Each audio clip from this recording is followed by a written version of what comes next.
የኔ ዓላማ አንደኛ ታዋቂ እንድትሆኑ ነው። ያው ታዋቂነት ይዞት የሚመጣ በረከት አለ፣ አንዳንዴ ደግሞ ይዞት የሚመጣ ነገሮች አሉ። ይሄው እንደ ተፈራው አበድኩ። በዘንዶ የሚሄድ ቄስ፣ በአንበሳ የሚጓዝ መምህር፣ በነብር የሚጠበቅ የሰው ፍጡር ቤት ይወስዳሉ። ዘርፌን የተቀበሉበት መንገድ ትክክል አይደለም። ይህን ያደረጉ ሰዎች ዛሬ ቤተክርስቲያኒቷ ውስጥ በመምሪያ ኃላፊነት፣ በስብከተ ወንጌል ኃላፊነት፣ በምን ኃላፊነት የተቀመጡ ናቸው። ዘርፌ በጣም የሚሸት አፍ አላት። አፏ ይሸታል። ዘማሪ ቴዎድሮስን ጠይቁት። ዘማሪ ቴዎድሮስ ዮሴፍን ጠይቁት። ሰላም ጤና ይስጥልን። እንዴት አላችሁ? እንዴት ቆያችሁ? የተለያዩ ዝግጅቶችን አቀናብሬ መጥቻለሁ።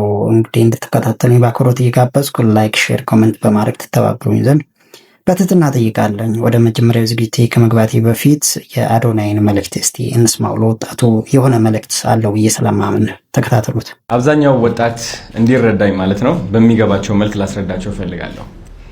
የኔ ዓላማ አንደኛ ታዋቂ እንድትሆኑ ነው። ያው ታዋቂነት ይዞት የሚመጣ በረከት አለ፣ አንዳንዴ ደግሞ ይዞት የሚመጣ ነገሮች አሉ። የታወቀ ነው፣ ግልጽ ነው። ይሄ እኔ በረከቱ ላይ ፎከስ ማድረግ እፈልጋለሁ። ህይወት ሁሌም ቀንና ጨለማ ነች፣ ተቃራኒ ነገር አላት። ስለዚህ በረከታችን ላይ ፎከስ ባረግን ቁጥር በረከቱ ዳብል እጥፍ እየሆነ ነው የሚመጣው። ብዙ ወጣቶች ፍላጎታቸው በዚህ ዘመን ምንድነው? አንደኛው ያው ገንዘብ ነው። ታዋቂነት አለ። ታዋቂነት የሚመጣው ደግሞ በአዋቂነት ነው። የምታደርገውን ነገር ማታውቅ ከሆነ እንግዲህ ታዋቂ መሆን አትችልም። እኔ ማውቀው ነገር አለ፣ ለዛም ነው ታዋቂ የሆንኩት፣ በዛ ማውቀው ነገር ማለት ነው። ገንዘብ መስራት በቲክቶክ በጣም በጣም በጣም ቀላል የሆነበት ጊዜ ላይ ነን ያለ ነው።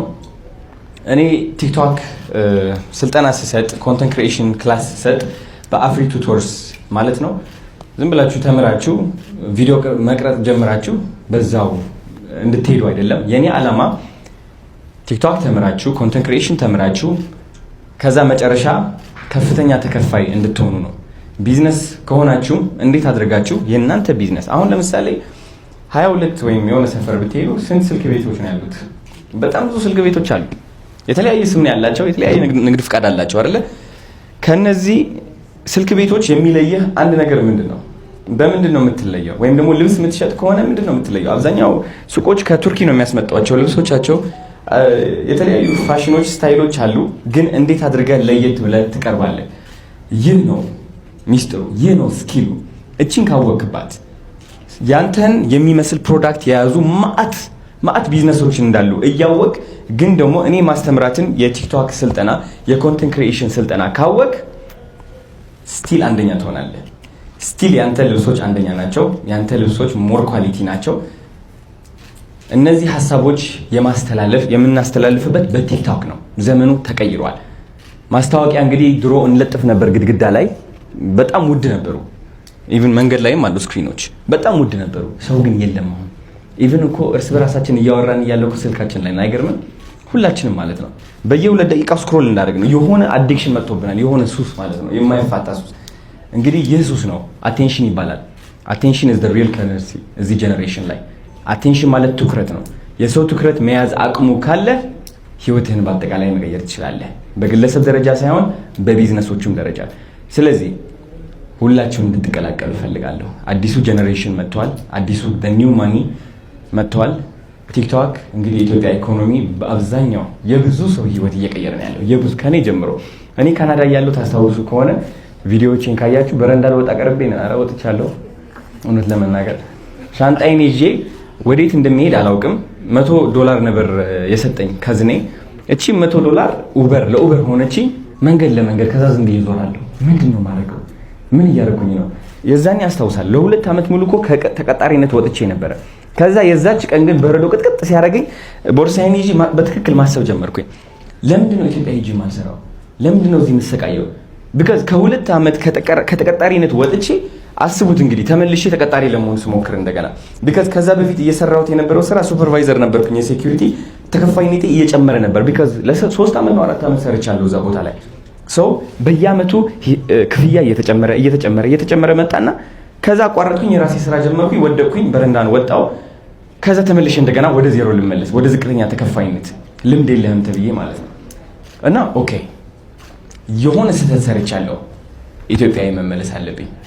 አዲስ አበባ በጣም እያደገች ነው። ኢትዮጵያ በአጠቃላይ እያደገች ነው።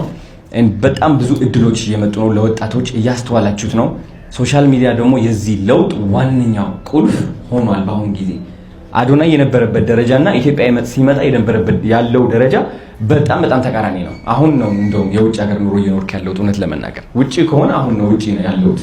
ሲሪየስሊ የዛኔ ውጪ ያለው ትክክል አልነበረም። ስለዚህ ኢቭን ዲያስፖራዎችም ወደዚህ ትመጡና ትማራላችሁ። ኮንተንት ክሪኤሽን ቢዝነሳችሁ በዛ ብቻ ነው የሚያድገው። ቢዝነስ ካለ ቪዲዮ ክሪኤሽን ቪዲዮ ኮንተንት ክሬት ማድረግ የማትችል ከሆነ በምንም ተአምር ማደግ አትችልም። በምንም ተአምር ካምፓኒዎችን መብለጥ አትችልም። ቢዝነሶችን መብለጥ አትችልም። ወደ ኪሳራ ትገባለህ። ይህ በ100% እርግጠኛ ነው የምናገረው። 100% ካለ ቲክቶክ ቢዝነስ አይሆንም። you know that's very simple። ስለዚህ እኛ ኮንተንት ክሬተሮች ደግሞ ለበጣም ብዙ ቢዝነሶች እናስፈልጋቸዋለን። ኮንፊደንስ ደግሞ ላስተምራችሁ ፍቀዱልኝ። ኮንፊደንስ ከሌላችሁ እንዴት ብላችሁ ከካሜራ ፊት ቆማችሁ በኩራት ትናገራላችሁ? you know የቢዝነስ ባለቤቶች አላችሁ። ሌላ ኮንተንት ክሬተር ወይም ቪዲዮ የሚሰራ ቲክቶከር መቅጠር አትችሉም። ግን ደግሞ ሌላው ችግር ምንድነው? ለራሳችሁ መናገር አትችሉም። ካሜራ ትፈራላችሁ። ሰው ምን ይለኛል? ወይኔ ጉድ እንደዚህ በሆነስ እንደዛ ይመጣብኝ። አሉታዊ የሆነ አስተሳሰብ አያችሁ። የውድቀታችን ምንጭ እዚህ ውስጥ እንዳለ ይህ ካልቀየርነው ደግሞ መቀየር አንችልም። ወደዚህ አዲሱ ገንዘብ መቀላቀልም አንችልም። ስለዚህ እኔ ከአእምሯችሁ ጀምራለሁ። መጀመሪያ ማይንድሴታችሁ ላይ ነው የምሰራው። ኮንፊደንሳችሁ ሰው ምን ይለኛል የሚለው ፍርሃት እሱ በስነ ስርዓት እንድታስተካክሉ አግዛችኋለሁ። ከዛ በኋላ ስለ ቲክቶክ ሚስጥሮች አካፍላችኋለሁ። እንዴት ጎበዝ ሆናችሁ እንደምትገኙና እንዴት ገንዘብ እንደምትሰሩ መንገዶች ራሴ ያሳያችኋለሁ። ህይወታችሁ ይቀየራል ማለት ነው። እንግዲህ ቴንክ ዩ ሶ ማች። የመጀመሪያ ቪዲዮ እንግዲህ ያደረኩት የልጅ ማኛ ንግግር ነው። የልጅ ማኛ አብጃለሁ ትላለች። ያሳበዳት ደግሞ ነገረ ቅዱሳን ነው። ነገረ ቅዱሳንን እጅግ በጣም ደስ የሚሉ በተዋቡ ቃላቶች ነው የገለጸችው። እንከታተላት። እኔ ብዙ ማለት አልችልም ከሷ በበለጠ። ይኸው እንደተፈራው አበድኩ። በዘንዶ የሚሄድ ቄስ፣ በአንበሳ የሚጓዝ መምህር፣ በነብር የሚጠበቅ የሰው ፍጡር ቤቴ ውስጥ አሉ። እነማ? እነሱ። እኔ የምልህ ግን ጥንታዊ ኢትዮጵያውያን አንሴስተሮች ይህን ስዕል ሲስሉልህ ምን ሊነግሩ ነበር ግን የሞከሩት? ምን ሊሉ ነው? ልድገመው። በዘንዶ የሚሄድ ቄስ፣ በአንበሳ የሚጓዝ መምህር፣ በነብር የሚጠበቅ የሰው ፍጡር በምስል ያስቀመጡልህ ለምንድን ነው? ተዋወቋቸው። ቅዱሳን ይባላሉ። አቀደሰ ላይ የአከበረ በሚለው የግዕዝ ስም ይታወቃሉ። እንደኛ ሰው ቢሆኑም በጽናትና በትጋት ፈጣሪን በመውደድ ይታወቃሉ። የብርሃን ምስክሮች፣ ክፋትን በደግነት ድል ያደረጉ አርአያዎች፣ ሕያው መጽሐፍት እንላቸዋለን። ይህንን ምስል አንድ ትውልድ አልፈ ሌላኛው ቢተካ ደግሞ ሲስለው ታገኘዋለህ። ለምን? እነሱስ እሺ ታሪክና ተጋድሎ አላቸው። አንበሳና ነብር ዘንዶን ምን አመጣው? በምስሉ ላይ ምን አመጣው? ለተራ ሰው ተረት ተረት የሚመስል አንዳች ሚስጥር አለው። ታሪኩ ወዲህ ነው። ከእኛ ለይቶ ቅዱስና ቅድስት ያሰኛቸው የወሬ ሳይሆን የተግባር ክርስትናቸው ነው። ታዲያ እነሱ የገባቸው እኛ ያልደረስንበት አንዳች እውቀት ይኖር ይሆን? እውቀቱ ፊት ለፊት ነው፣ ግን ማን ይጠቀምበት ነው? ታዲያ እነሱ የገባቸው ምንድነው ትሉ ይሆናል። የፍጥረታት ሁሉ አንድነት፣ ዘ ሚስትሪ ኦፍ ኮስሚክ ዩኒቲ። ሁለተኛ ብትሉ ፍጥረታት ሁሉ በአንድ ፍቅር ክር የታሰሩ መሆናቸው ነው። ምን ለማለት ነው ብትሉ ህብረ ተፈጥሮ ወይም ደግሞ ኢንተር ኢንዲፔንደንስ የምንለው እሳት በውሃ ይበርዳል፣ ውሃ በአየር ይንቀሳቀሳል፣ አየር በፀሐይ ይሞቃል፣ የሞቀው ይዳምናል፣ ደመናው በነፋስ ወደ ደረቅ ምድር ይሄዳል፣ መሬት በውሃ ይርሳል፣ ጥሙ የረካው መሬት ደግሞ እጽዋትን ያበቅላል፣ እጽዋት አየርን ያጠራል፣ እኛ ያቃጠልነውን የተቃጠለውን አየር እጽዋቱ ይስባል፣ እንስሳው ከእጽዋት ይበላል፣ ፍሬውንስ ሲጸዳዳ እጽዋቱን መልሶ ይዘራል። ራሷ ተረት ተረት በሆነች ዓለም እየኖርን በዘፈቀደ ሳይሆን በአንድ የፍቅር ክር የታሰርን አንዱ ፍጥረት ለሌላው በረከት እንደሆነ ነበረ ፈጣሪ በስራው ሊነግረን የሞከረው። ይህንን ነው እነሱ ቀድሞ የተረዱት። እንቀጥል። የጸሎት ኃይልና የቃል ኪዳን ሚስጥር የገባቸው፣ ጸሎት ከፈጣሪ ጋር መነጋገር ብቻ ሳይሆን ተፈጥሮን የመለወጥ ኃይል እንዳለው ያመኑ፣ አምነውም ተፈጣሪን እስከ መማለድ የደረሱ፣ ህዝቤን ማረልኝ እስከ ማለት እስከ መሟገት የደረሱ፣ ብሎም ደግሞ ዓለመ ንዑስ ወይም ደግሞ ትንሿ ዓለም ማለት ነው የሰው ልጅ ብለው ያመኑ፣ ማይክሮኮዝም ነው ብለው ያሉ፣ ሚስጥሩ ደግሞ ፈጣሪ ሰውን ሲፈጥር በዓለም ላይ ካሉ ፍጥረታት ከመላእክት፣ ከአራዊት፣ ከእጽዋትና ከግዑዛን ባህሪያት እንደተሰራ ያመኑ የተቀበሉ፣ ከግዑዝ ነገር በአካሉ፣ ከእጽዋት ጋራ በደሙ፣ ከአራዊት ጋር በስሜቱ፣ ከመላእክት ጋር በነፍሱ በእውቀቱ እንደሚገናኝ አምነው ሰው በውስጡ ፍጥረቱ ሁሉ ስላለ እሱ ሲቀደስ ፍጥረት ሁሉ አብሮ ይቀደሳል ብለው ያመኑ የተቀበሉ የተጠመቁ ናቸው። ይህን ማመን ታዲያ ቀላል ይመስላል። ታዲያ ዛፍም ይሁን አውሬም ይሁን ሰው ላይ የሚደረግ ነገር ሁሉ የእግዚአብሔር የጥበቡ ውጤቶች ላይ የሚደረግ እንደሆነ አስበው በአንዱ ላይ የሚደረግ በደል በፈጣሪ ላይ የተደረገ ያህል ይቆጥሩታል ማለት ነው። ይሄ ማለት በፍጹም ትህትና ሁሉንም ነገር በሙሉ ልብ በሙሉ ፍቅር ይወዱታል፣ ይቀበሉታል። መቀበል ታዲያ ምንን ያካትታል? ሞት የህይወት መጀመሪያ መሆኑን፣ መከራ የክብር መንገድ መሆኑን፣ ፓዝ ቱ ግሎሪ መሆኑን፣ ፍቅር የህጎች ሁሉ ፍጻሜ መሆኑን ይቀበሉታል። ተቀብለውም ከቅድስና የሚያረቃቸውን ትዕቢቱን፣ ጥላቻውን፣ ቂሙን፣ ስስቱን፣ ዝሙቱን፣ ምቀኝነቱን፣ ስንፍናና ስካሩን፣ ክፋትና ሐሜቱን፣ ፈራጅነትና ቤተሰብን አለማክበሩን፣ ሌብነቱን ይዋጉታል። ይሄንን ከተዋጉ በኋላ በንስሐ በጥምቀት በቅዱስ ቁርባን በተጋድሎ ህይወት ወዴት ይሄዳሉ ስትለኝ እዚህ ጋር ነው ሚስጥሩ። ወደ አዳማዊና ሔዋናዊ ጸጋና ሞገስ ይመለሳሉ። ምን ማለት ነው? እንደኛ በክፋት ሳይሆን በጾምና በጸሎት በስግደት በተጋድሎ ከፈጣሪ ጋር ሲታረቁ ያ አዳም ያጣው የመጀመሪያ ግርማው ተመልሶ ይመጣል፣ ተመልሶ ይለብሳሉ ማለት ነው። ለዛም ነው አራዊቱ ልክ ለአዳም ይገዙ እንደነበረው ለቅዱሳን የሚገዙት። ገባ? እዚህ ጋር ነው ያለው ሚስጥሩ። እስቲ ወደ መጀመሪያ የመጽሐፍ ቅዱስ ክፍል ውሰድ። በአራዊት ላይ ስልጣን የነበረው የተፈጥሮ ገዥነት ስልጣን የተሰጠው የመጀመሪያው ተፈጣሪ አዳም ነበር። እግዚአብሔር በእርሱ መልክና ምሳሌ ስለሰራው ዘ ዲቫይን ኢሜጅ ስለተሰራ አራዊት አዳምን ሲያዩት ተራ ፍጡርን ሳይሆን የፈጣሪን ግርማ ሞገስ በእርሱ ላይ ያዩ ነበር። ለዛም ነው አራዊቱ ለአዳም የሚገዙት ማለት ነው። ፈርተው ሳይሆን በእርሱ ላይ ያለው መለኮታዊ ክብርን አክብረው ማለት ነው። ለፍጥረታት ሁሉ የንግስና ሹመት ያለው እንደነበረ ይታወቃል። አዳም ታዲያ በኦሪቱ እግዚአብሔር አራዊቱን ወደ አዳም አመጣቸው ሲል በቃሉ ታገኘዋለህ። ታዲያ በአራዊትና በሰው መካከል መገዳደል ወይም ደግሞ መፍራት አልነበረም። ከዕለታት በአንዱ ቀን ግን አዳም የፈጣሪን ትእዛዝ ሲሽር፣ ሲተላለፍ፣ ሲበላ፣ ሲወድቅ ያ በላዩ ላይ የነበረው መለኮታዊ ግርማ ተገፈፈ ማለት ነው። ሞገሱ ሲገፈፍ አራዊቱ አዳምን ሲያዩት የፈጣሪን ግርማን ሳይሆን እንደነሱ ፍጡር ሆኖ ስላገኙት ሊበሉትና ሊጣሉት ጀመሩ። እዚህ ጋር ነው የፈጣሪን ድንቅ ስራ የምታዩት። ቅዱሳን በጾም በጸሎት በተጋድሎ በፍቅር በትህትና ከፈጣሪ ጋር ሲታረቁ ያ አዳም ያጣው የመጀመሪያው ግርማ ተመለሰ። ለዛም ነው አራዊቱ ልክ እንደ አዳም ይገዙ ዘንድ በእግራቸው ስር የሚኖሩት። ሰው የእግዚአብሔርን ፈቃድ ሲፈጽም ፍጥረት ሁሉ የሰውን ፈቃድ ይፈጽማል። እደግመዋለሁ።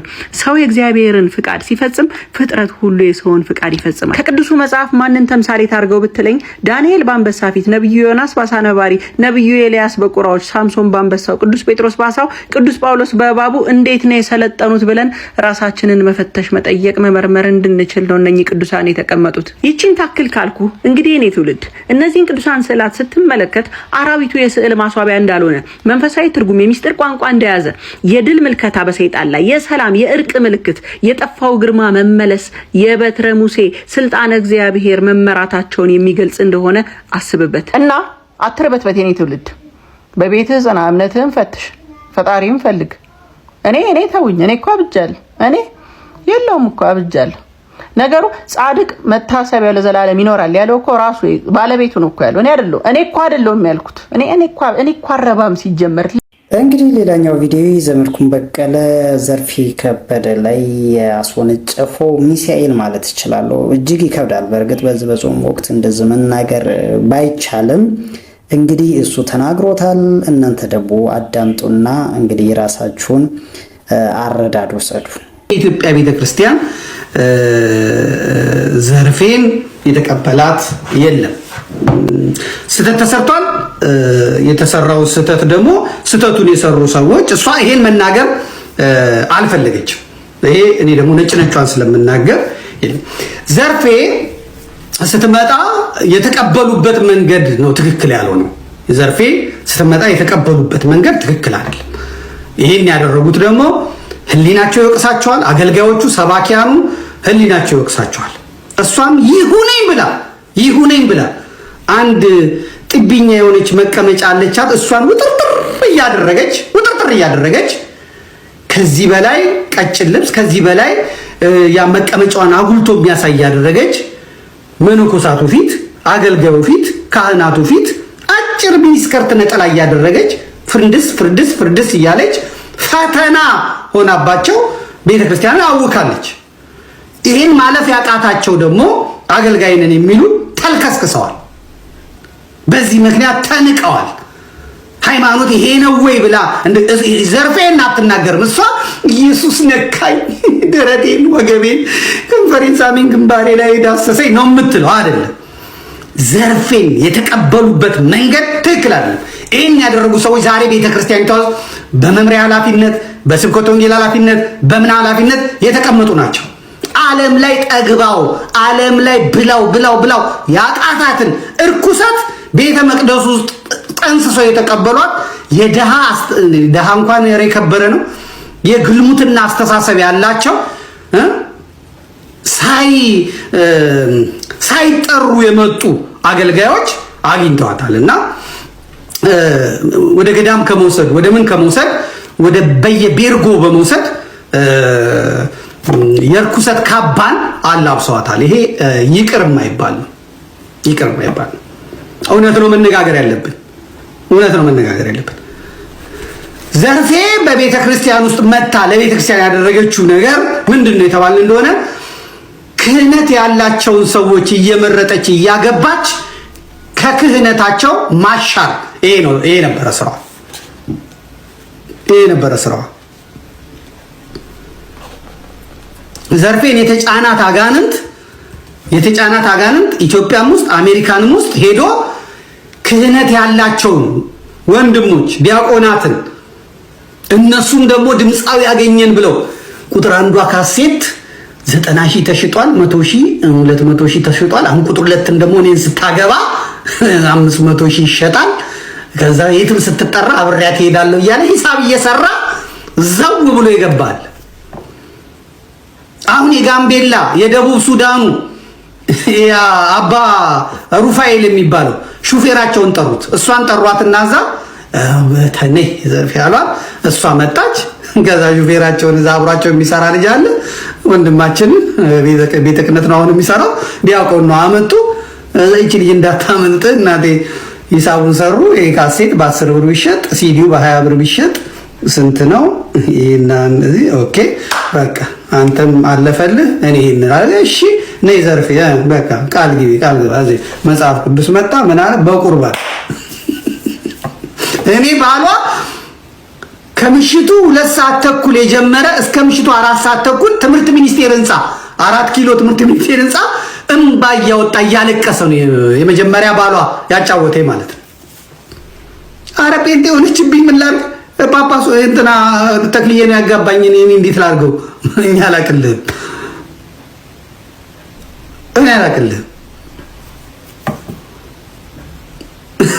ዛንተ ስትል እነ በጋሻው ደግሞ እነ ትዝታው እዚህ ይሰራሉ። ማንን ያገባሽው ከሌ አረባ ንኪው ስንት አለ አንቺ የሚጠብቅሽ ከዚህ ከዲያቆን ጋር ትጨማለቅ ያለሽ እንዲህ ክህነቱ እንደዚህ ብላ የራሱ ገደል ይግባ ምን አገባሽ አንቺ አለቀ። የመጀመሪያ ባሏን ፈታች። አሁን ይሄን ኢንተርቪው ላይ አላነሳችም፣ ኢንተርቪው ላይ አላመጣችም። ዘርፌ ለምን አይና ለምን ክህነቱን ያጎደፍሽ ከአቡነ ሩፋኤል ጋር ሆነሽ ትክክል አይደለም ብቻ ሆነ። ሂሳብ ሰሩባት፣ ዘርፌን ሂሳብ ሰሩባት። እነ ዶክተር አንዱዓለም አሜሪካ በቃ እሷ ካልመጣች አሉ። የአሜሪካው ሲኖዶስ ደግሞ ያኔ ራሱን ማስተዋወቅ ይፈልግ ነበር። አዲስ ክለብ ስለሆነ ራሱን ፕሮሞት ማድረግ ራሱን መሸጥ ይፈልጋል። እና ያ ክለብ ደግሞ ራሱን መሸጥ የሚፈልገው በታዋቂ ተጫዋቾች ነው። ልክ እንደ ሪያል ማድሪድ፣ እንደ አርሴናል፣ እንደ ማንቸስተር በገበያው ላይ ማን ነው የጎላው የሚለው ትዝታው የሚባል አዝማሪ፣ ዘርፌ የምትባል አዝማሪ፣ በጋሻው የሚባል ቲክቶከር እነዚህ ናቸውና የሚገኑት። እነዚህን እናምጣቸው። የብሉያት የሐዲሳት መጻሕፍት ሊቅ አያስፈልጉም። ስለዚህ የሰንበት ትምህርት ቤቶች አያስፈልጉም። እነዚህን አምጥተን ገበያ ላይ ብናውላቸው እዚህ ቤተክርስቲያኖቻችን ላይ ዘርፌን ብሎ ይመጣል። ይሄ አዝማሪው ክለብ ናይት ክለብ የሚያደምቀው ነው ይመጣል። ቤተክርስቲያናችን ይሞላል። ልክ ቤተክርስቲያን ሲመጣ እኛ ደግሞ ሙዳየ ምጽዋታችንን ጥላችንን ዘርግተን እንግዲህ ዘርፌን አምጥተን አምጡ ምናምን ብለን እናረጋለን ብለው እነ ዶክተር አንዱዓለም ዳላስ ወሰዷት። ዳላስ አሜሪካ። አዝማሪዋ ባንዴ አለች። በቃ አለቀ። የኢትዮጵያ ቤተክርስቲያን ተጠግታ የኢትዮጵያ ቤተክርስቲያን አንቀባረረቻት።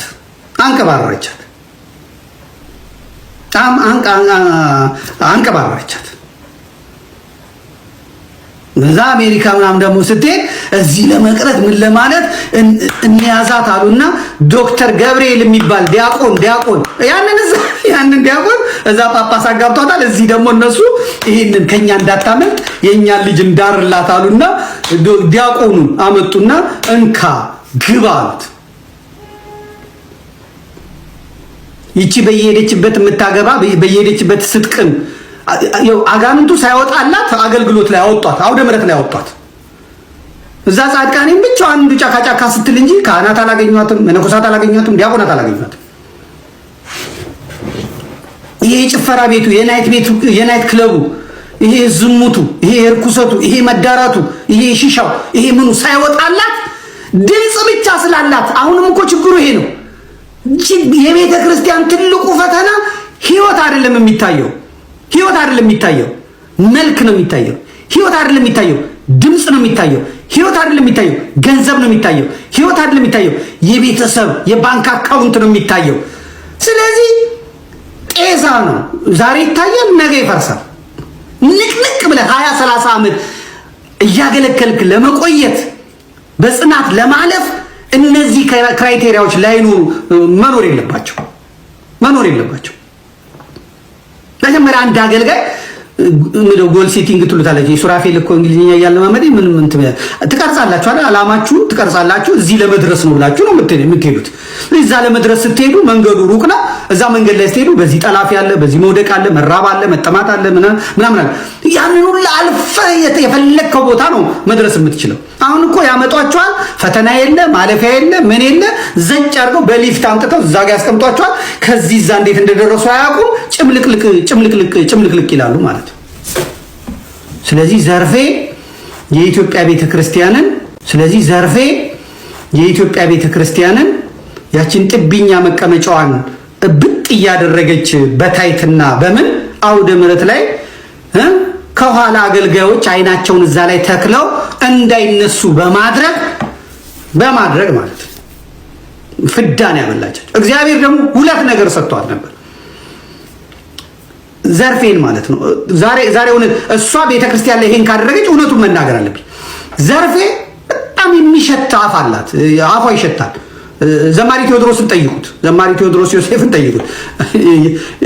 ዮሴፍ ቴዲ የሚለኝ እንደሱ ስለሆነ ማለት ነው። እና እንደፈለጉ ለመሆን ደግሞ አትመችም። እንትኑ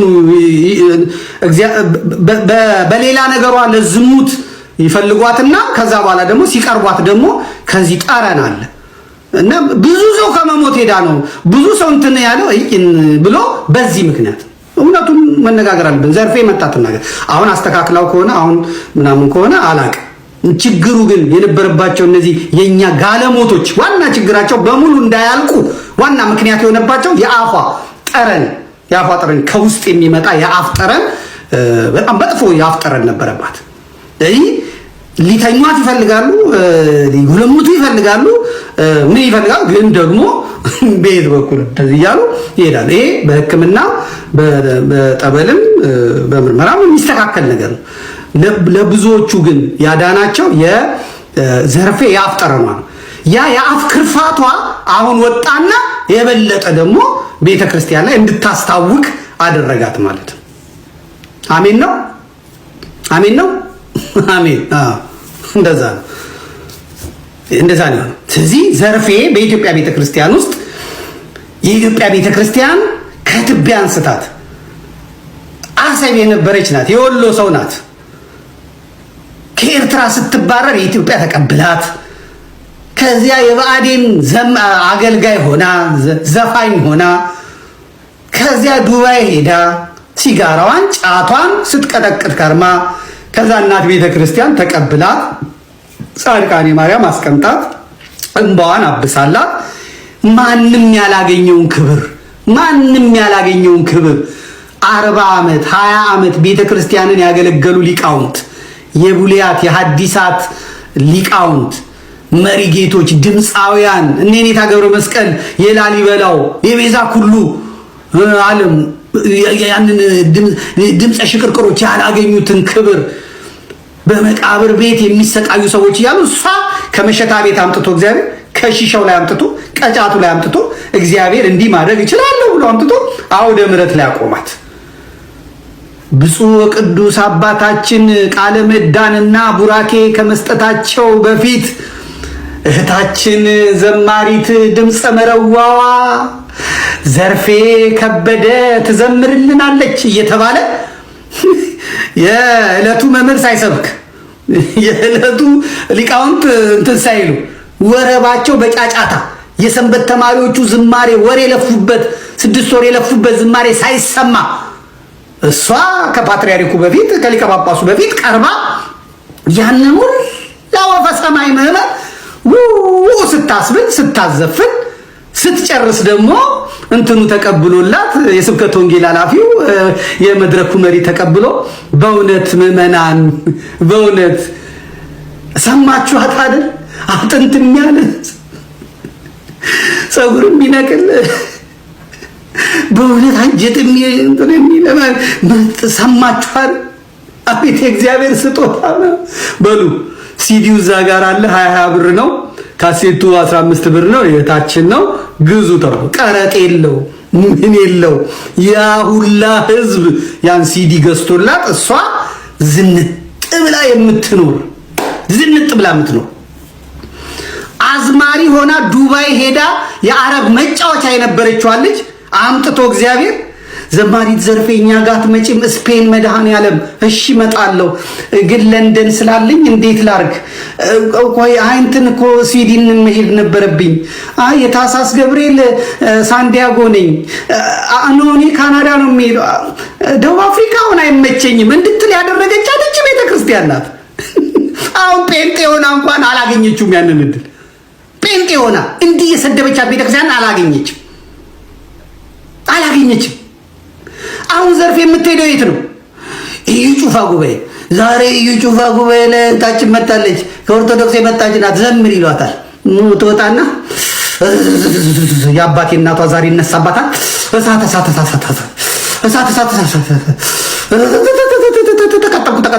ነደድኩ። ይሄ እኮ ጥሩ ካህን ቢያገኛት ጥፍንቅ አድርጎ አስሮ እዛ ጠበል ቢያስቀምጣት ወይም ደብረ ሊባኖስ ገደል ቤት ቢወስዷት ይሄ አጋንንቱ ይለቅባት ነበር። ወይኔ ኢየሱስ የኔ ላቭ የኔ ፍቅር ይሄን ምን ልሁንልህ የሚያንጠራራ እንትና አገኛትም ነበር። ዘርፌ በኢትዮጵያ ቤተክርስቲያን ውስጥ እያለች ለኪሷ ዶላር እኔ ቤት ነኝ እኛ ጋር ሁኚ እኛ ደብር ነኝ እየተባለች አውሮፕላን ላይ እየተኛች ከዋሽንግተን ተነስታ እዛ አገልግላ እዛ ሳታድር እንደገና ደግሞ ኦሃዮ ደግሞ ሳታድር ደግሞ እንደገና ወደ ሎስ አንጀለስ ወደ አውሮፕላን ላይ በቃ ልብሷን አውሮፕላን ላይ እየቀየረች እዛ አንድ ሆቴል 5 ስታር ሆቴል እየተያዘላት በህይወቷ አይታ ማታውቀው ቁርንፉድ በዝንጅብል እየቀጠቀጠች ትበላ የነበረች ልጅ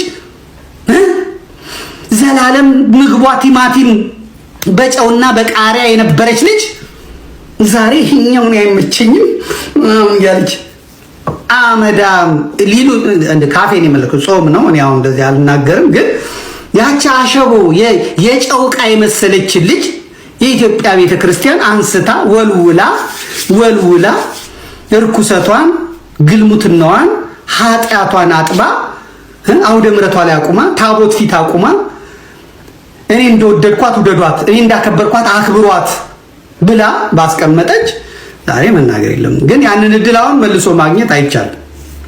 እግዚአብሔር የሚሳነው የለም። ነገ ብትመጪ ቤተክርስቲያን ትሰጣለች። ለነገሩ ግን እዛ ሆኖ በመሳደብ አይገኝም። አሁን ዛሬ የሚያላጉሽ እርስ በርስ የማይገናኙ ጴንጤዎች ናቸው የሚያላጉሽ። ፓስተሮች ኔትወርክ አላቸው፣ እነሱ በልጽገዋል፣ እነሱ አላቸው። አለቅ አታገኝም። አሁን ያንቺ ስዊድን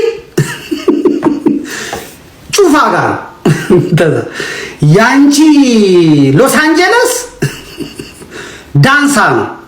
ዳንሳ ተጩፋ ወደ ዳንሳ፣ ተዳንሳ ወደ ዮናታን፣ ተዮናታን ወደ ሳብርታን፣ ጥንታን ወደ ላይታ፣ ከላይታ ወደ ኮንታ፣ ከኮንታ ወደ ሱሉልታ፣ ከሱሉልታ ወደ ሜታ፣ ከሜታ ወደ ገበታ፣ ሸገር ገበታ። እንደዚህ ነው የምትመላለሽ በእውነት እና ይሄ ትክክል አይደለም። እኔ እናንተም ታችንን ትስተሉ ግን የአዝማሪዎቹን ወግ በደንብ ሰምቻለሁ። የኢትዮጵያ ቤተክርስቲያን ኢየሱስ ሲባል ድንጋይ ወረወሩባት። ወይ መድኃኒዓለም ኢየሱስ ሲባል መዝሙሮቿ